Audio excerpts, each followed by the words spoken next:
გამარჯობათ მეგობრებო, კიდევ ერთი ჩემი პროგნოზი ახდა სამწუხაროდ.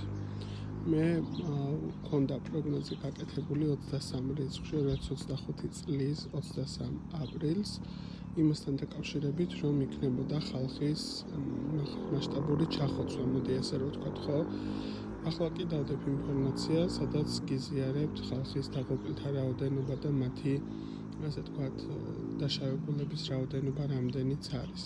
სიტუაცია კონკრეტულად დამატებით ინფორმაციები რა იქნება კიდევ, რაზე იქნება აქცენტი გამახვილებული.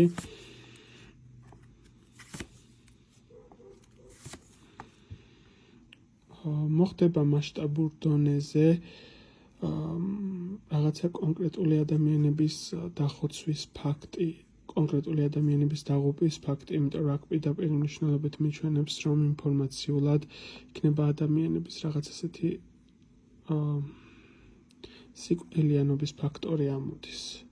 პირდაპირ სიკვდილის თემები, რაღაც შიშის ფაქტორები, გამძაფრებული თემები, პირდაპირ ეს რაღაცა შიმშილის თემები ამოდის, უფრო მეტად ისევ სიკვდილიანობა, რაღაცა მასშტაბური, შეიძლება ითქვას ცუდი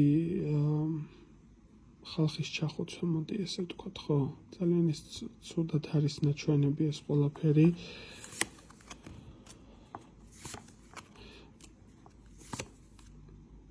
კონკრეტულად საქართველოს სიტუაციაში ჯერჯერობით ისევ მშვიდობას აჩვენებს, ისევ სტაბილურ თემებს აჩვენებს, შიმშილიანობის თემასთან დაკავშირებითაც კონკრეტული რაიმე ცუდი საქართველოს თემაში ფიზიკურად არ არის ნაჩვენები, როგორც ასეთი მფარველობის თემას